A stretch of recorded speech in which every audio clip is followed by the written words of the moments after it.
Huge news! Big push on FAA's approval of SpaceX's Starship Super Heavy launches. The Federal Aviation Administration is again forcing Elon Musk to cool his jets. Elon Musk's plans to get an orbital test flight underway from the company's Southeast Texas launch facility have been waiting approval from the Federal Aviation Administration. That won't come until the FAA releases the results of the final Programmatic Environmental Assessment.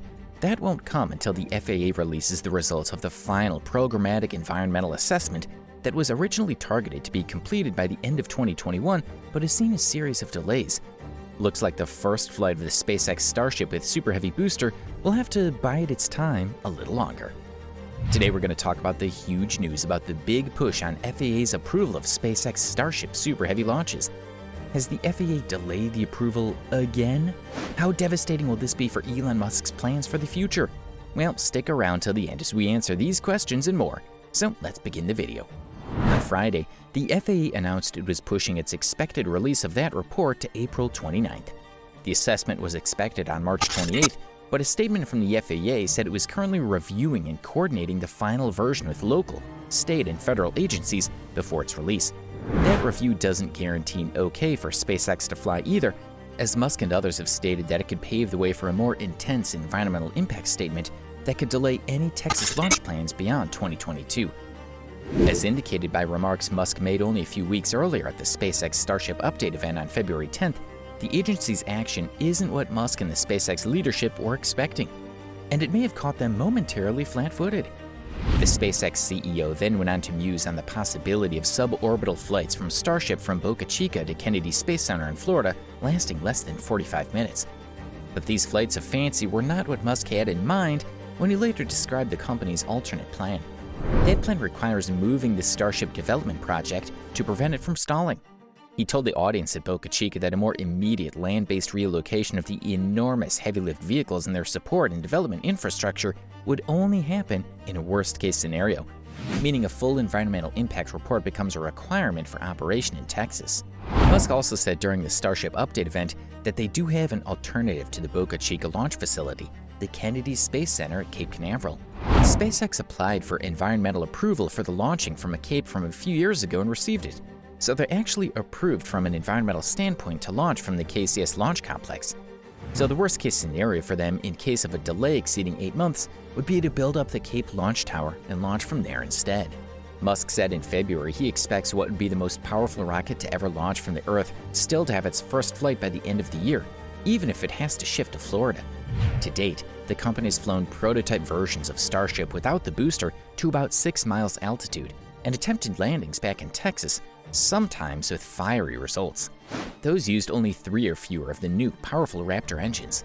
The fully working orbital version will be coupled with a Super Heavy booster with 39 Raptor engines, 33 on the booster and 6 on Starship. Even if SpaceX were to get FAA approval, the company announced it was switching to an updated version of its Raptor engines. So it's not as if there's a rocket ready to go and fly.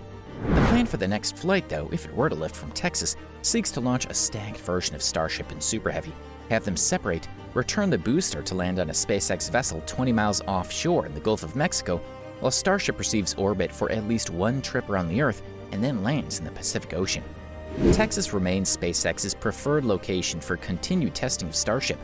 Because they have a lot of launches going out of the Cape, they didn't want to disrupt the Cape activity.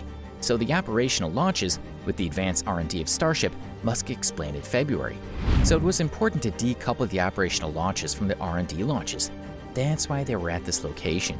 2022 is proving to be the busiest yet for SpaceX for its existing stable of rockets, including 10 launches through its first 10 weeks of the year, and plans to hit at least 50 launches among its KSC, Cape Canaveral Space Force Station, and Vandenberg Space Force Station sites. Just within the next month, SpaceX Falcon 9s are slated to lift off with Crew Dragon capsules on 2 missions to the International Space Station. So a shift to KSC for Starship testing could prove complicated. When it does launch, the Starship and Super Heavy combo would generate more than 16 million pounds of thrust. Immediate plans for Starship are for Starlink satellite delivery to add to the company's growing constellation of internet satellites, as well as to develop a version to assist NASA in getting humans back to the moon by 2025.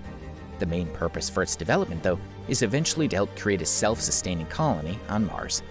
Another pair of announcements from SpaceX highlights their urgency to get the first Starship beyond the blue.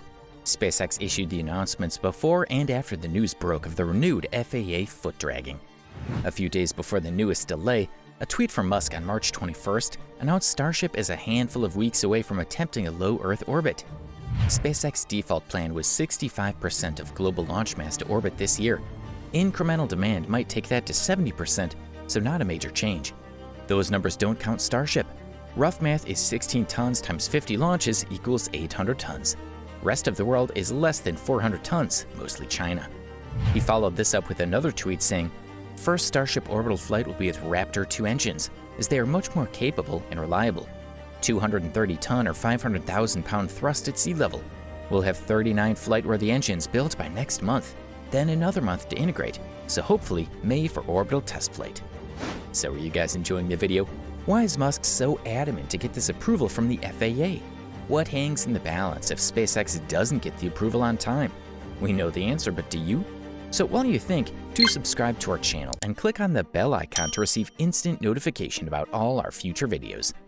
That may help to put to rest the CEO's private concern that SpaceX faced bankruptcy if engine production didn't increase sufficiently to allow the company to fly Starship every other week in 2022, as Musk wrote in a widely reported internal email he sent in late 2021. On Monday, March 29, 2022, SpaceX ceased production of the Crew Dragon manned space capsule. SpaceX President Gwynne Shotwell said that the company intends to extend the usability of its 4 existing capsules through ongoing refurbishment. They'll continue to manufacture parts for that purpose until the Starship line takes over manned launches, she said.